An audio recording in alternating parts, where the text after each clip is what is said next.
सोचिए आप अपनी पूरी लाइफ की सेविंग एक घर खरीदने में लगा देते हो, उसकी रजिस्ट्री भी हो जाती है और कुछ महीने बाद नोटिस आता है कि ये घर खाली करो। आज की वीडियो में मैं आपको बताऊंगा प्रॉपर्टी खरीदने से पहले, आज की वीडियो में मैं आपको बताऊंगा वो 5 लीगल चेक्स जो आपको घर खरीदने से पहले चेक ज़रूर करने चाहिए, नहीं तो कभी भी वो नोटिस आ सकता है जो मैंने अभी बताया आपको। वीडियो एंड तक देखें क्योंकि लास्ट में मैं बताऊंगा कि रजिस्ट्री होने के बाद भी आपका घर आपसे कैसे छीना जा सकता है या आपका घर कैसे चला जा सकता है, वो भी लीगल रीज़न के साथ।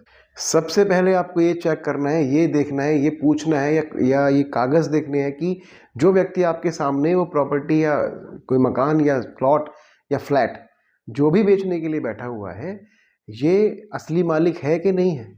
ठीक है, एक तो हो गए डीलर, तो डीलर्स तो डीलर है, बताएंगे मैं डीलर हूँ, और वो फिर आपको बिठाते हैं लास्ट में किसी एक आदमी के सामने, आमने सामने, वो पैसे की बात करने के लिए। तो सबसे पहले उस आदमी को आपको ये चेक करना है कि वो जो व्यक्ति मेरे सामने बैठा हुआ है बात करने, वो असली मालिक है भी या नहीं है। सिर्फ बोलने से कोई भी व्यक्ति मालिक नहीं बन जाता। ब्रोकर पे ट्रस्ट करना सबसे बड़ी गलती होती है आपकी। मैं ये नहीं बोल रहा हूँ कि सारे ब्रोकर एक जैसे होते हैं, लेकिन आप सिर्फ ब्रोकर की बात मान जाओ, ये आपकी गलती है। तो उसके लिए आपको क्या करना है, सबसे पहले चेक करना है सेल डीड, मतलब रजिस्ट्री किसके नाम पे है, वो उसका नेम। अगर सामने वाला व्यक्ति ही वो बता रहा है कि मेरे नाम पे है, मान लो कोई ए बता रहा है कि मेरा नाम ए है, तो उसका आधार कार्ड ज़रूर देखें क्योंकि आधार कार्ड से लिंक हो जाती है रजिस्ट्री। ठीक है, तो नाम ज़रूर चेक करें। मान लो ए नाम है तो ए ही नाम इसका होना चाहिए इसमें, और जो रजिस्ट्री में नाम है वो भी ए होना चाहिए। एड्रेस प्रूफ होना चाहिए पूरा।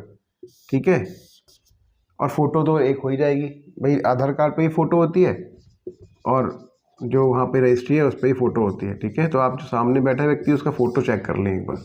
दूसरी बात कि जो भी आप ज़मीन ले रहे हैं उसकी चेन होती है। जैसे आपने लिया, जैसे मान लो ये कोई ए आपको बेच रहा है, तो ए के पास जो ज़मीन है ना, उसके पीछे भी चेन होती है। भाई मान लो इसने किसी बी से लिया, बी ने किसी सी से लिया, तो अब आप ले रहे हो कोई ई, तो आप ये बोलो कि आप तो अपनी रजिस्ट्री दे ही रहे हो, बाकी ये पिछले के जो कागज़ हैं वो भी दिखाओ मुझे।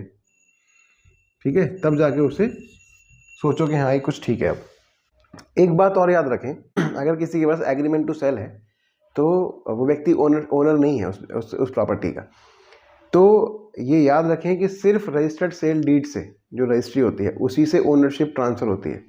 ठीक है, जैसे मान लो वही ए है, मान लो वो कहता है कि मेरे पास एग्रीमेंट टू सेल है, मतलब एग्रीमेंट टू सेल में क्या क्या हो सकता है, जैसे पावर ऑफ अटॉर्नी है ना, मैंने थोड़ा सा शॉर्ट में लिख दिया, समझ जाना। एग्रीमेंट टू सेल अगर किसी के पास है तो वो ओनर नहीं है, उसके पास सिर्फ अधिकार है उस प्रॉपर्टी को देख रेख करने का, बेचने का भी अधिकार है विल अगर मिल जाती है तो। ठीक है, एक बात और याद रखें कि एग्रीमेंट टू सेल अगर किसी व्यक्ति के पास है तो वो ओनरशिप नहीं है उसके पास, सिर्फ और सिर्फ सेल डीड मतलब रजिस्ट्री जो होती है उसी से ओनरशिप ट्रांसफर होती है किसी के पास। तो उस अगर किसी के पास रजिस्ट्री है किसी चीज़ की, तभी उस प्रॉपर्टी को लेने का सोचें। अब सेकंड पार्ट, रजिस्ट्री होने के बाद भी घर क्यों चला जाता है। तो ये सुन के आपको शॉक लगेगा कि रजिस्ट्री होने के बाद भी घर जा सकता है। ठीक है ना, नोटिस आ सकता है कि घर खाली करो। अब आप लेके बैठे हैं रजिस्ट्री के ना, रजिस्ट्री मैंने कराई थी भैया, क्या हो गया। सुनो क्या हो गया, अगर प्रॉपर्टी पर कोई बैंक लोन है जो आपको पता ही नहीं है खरीदने से पहले, और वो आपको बेच के चले गए भाई साहब, ठीक है, और पेंडिंग लोन पे बैंक आएगा आपके पास और बोलेगा जी इस पे तो लोन है, आपने ये पैसे दो मेरे को, चुकाओ या घर खाली करो। पहली बात। दूसरी बात, लीगल एयर का अगर हिस्सा छिपा हुआ है उसमें तो वो ज़रूर आप पे केस डालेगा। ठीक है ना, मान लो कोई दो भाई हैं या कोई भी है भाई बहन, और ए और बी कोई दो भाई है मान लो। ठीक है, अब ए ने आपको सेल कर दिया प्रॉपर्टी, अब बी का हिस्सा भी उसमें है अगर, तो अगर आपको पूरी चेन देखनी होगी, भैया पहले ये बताओ कि कितने भाई बहन हो आप ही स्वामी, आप ही इसके।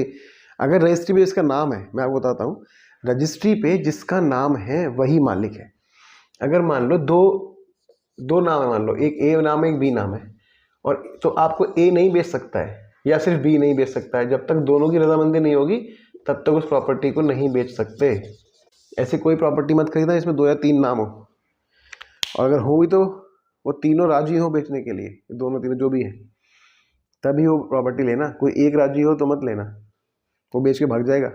या कोर्ट का स्टे ऑर्डर हो, है ना, कोई कोर्ट का स्टे ऑर्डर किसी प्रॉपर्टी पे है तो उसे मत लेना। पता करनी होता है हर चीज़ ना कि भाई प्रॉपर्टी हम ले रहे हैं, हम कहीं जा रहे हैं तो प्रॉपर्टी साफ़ है एकदम, कोई दिक्कत तो नहीं है, तब आप ले सकते हो। तो इसीलिए ज़रूरी है ईसी सर्टिफिकेट। ईसी सर्टिफिकेट बोलते हैं इनकम्बरेंस सर्टिफिकेट। ये बताना कि लोन तो नहीं है या कोई चार्जेबल या कोई चार्ज तो उस पर नहीं बचा हुआ है ना भाई।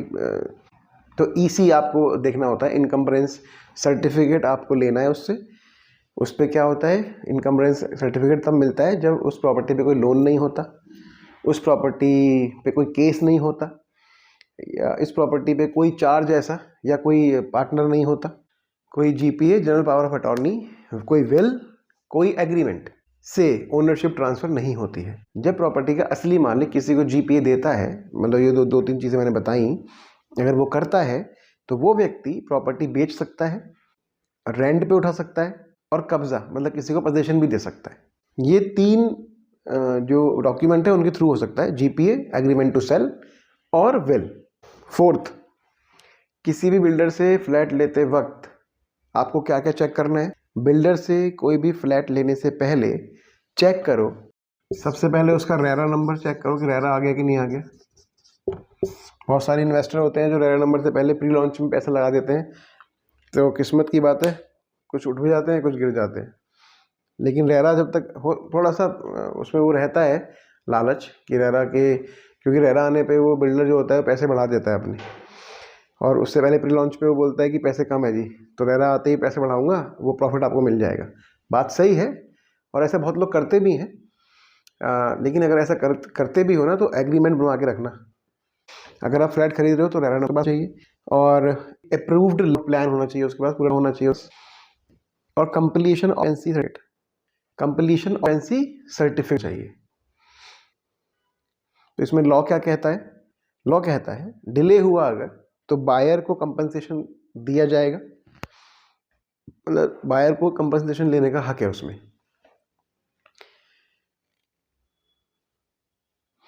और अगर प्रोजेक्ट डिले होता है या फिर इनकम्प्लीट रहता है जितना टाइम आपने बताया है, और अगर उससे प्रोजेक्ट इनकम्प्लीट रहता है तो आप रेरा में कंप्लेंट भी कर सकते हो।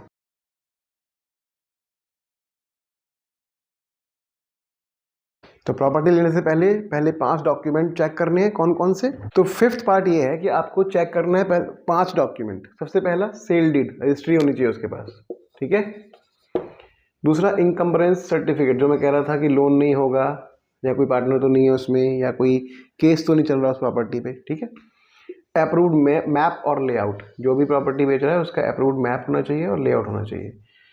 चौथा रेरा सर्टिफिकेट, अगर आप कोई फ्लैट ले रहे हो हाई राइज में तो उसका सबसे पहले रेरा सर्टिफिकेट देखें, और लेटेस्ट प्रॉपर्टी टैक्स रिसीप्ट देखें, ठीक है। जिस भी आप प्लॉट या फ्लैट या घर हो उस प्रॉपर्टी का टैक्स रिसिप्ट, टैक्स तो दिया, और इनमें से अगर एक भी मिसिंग तो डील कैंसिल, ठीक है, फिर डील ना करें उस पर। अगर आप या आपका कोई अपना प्रॉपर्टी लेने के लिए सोच रहा है तो ये वीडियो उसको ज़रूर शेयर कर दे प्लीज़। तो ये वीडियो उसको ज़रूर शेयर करें। वीडियो पसंद आया तो इसे लाइक करें और लॉ अवेयरनेस के लिए ये इस वीडियो को सब्सक्राइब करें। तो वीडियो पसंद आया तो इसे लाइक करें, लॉ अवेयरनेस के लिए हमारे चैनल को सब्सक्राइब करें और कमेंट में लिखें property. Thank you so much, God bless you.